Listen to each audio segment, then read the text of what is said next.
Ndamazi sha arbitre Ndamazi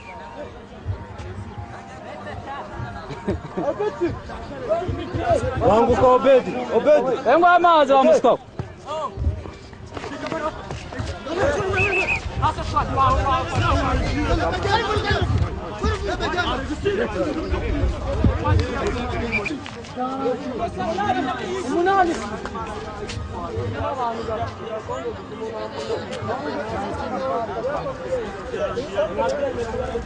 Oya garuka kudefanda we.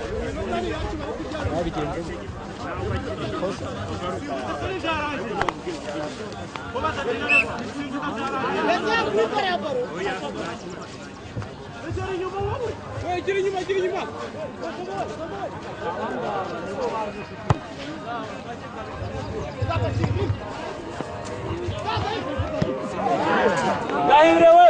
Gahire.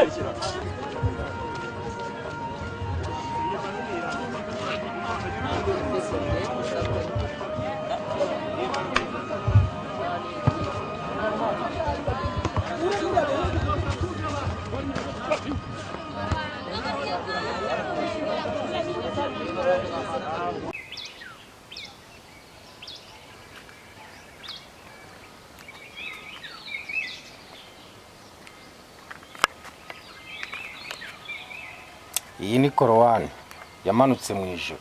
Iyi ni korowani yanditswe n'ibiganza by'Imana. Iyi ni korowani yamanuwe. Iyi ni korowani yamanutse iva mu ijuru. Ni korowani yanditswe n'ibiganza by'Imana.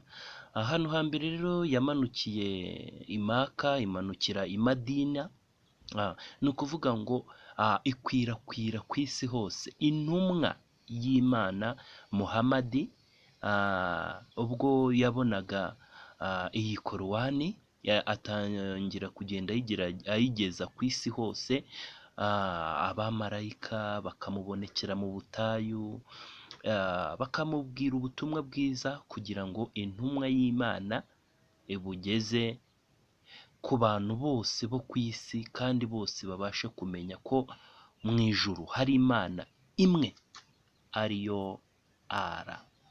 Imana imwe rukumbi Ara.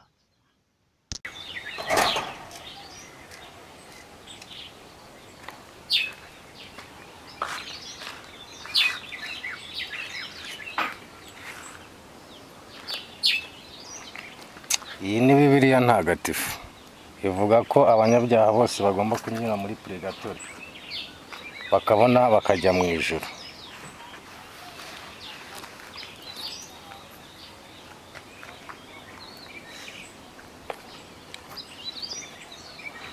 Iyi ni Bibiliya ntagatifu. Ivuga ko abanyabyaha bose bagomba guca muri purgatori bagakunda bakajya mu ijuru. Okay. All right. Good. Iyi ni Bibiliya yera. Abantu benshi barajya bibaza bakavuga ati se iyi Bibiliya yera bimeze bite, ko hatajya habonekamo ibitabo bimwe tujya dusanga muri Bibiliya ntagatifu. Harimo igitabo cya Yudita, harimo igitabo cya Tobi, harimo igitabo cya Abamakabe ba mbere, Abamakabe ba kabiri, harimo igitabo cy'ubuhanga, harimo igitabo cya mwene Sirake, harimo n'igitabo cya Baruki. Ni ukuvuga ngo abajonjoye iyi Bibiliya yera bavuga yuko biriya bitabo ngo bitarimo umwuka w'Imana, ariko ngewe waje gukora ubushakashatsi naje gusanga na biriya bitabo nabyo birimo umwuka w'Imana. Ni ukuvuga ngo byose bitwigisha ubwenge kandi bikatwigisha imbaraga z'Imana. Ntabwo wasoma Bibiliya yera gusa ngo Bibiliya ntagatifu ishyire ku ruhande. Niba usomye Bibiliya ntagatifu, soma na Bibiliya yera, soma na korowani, soma na Bibiliya ijambo ry'Imana, soma ibitabo bitandukanye.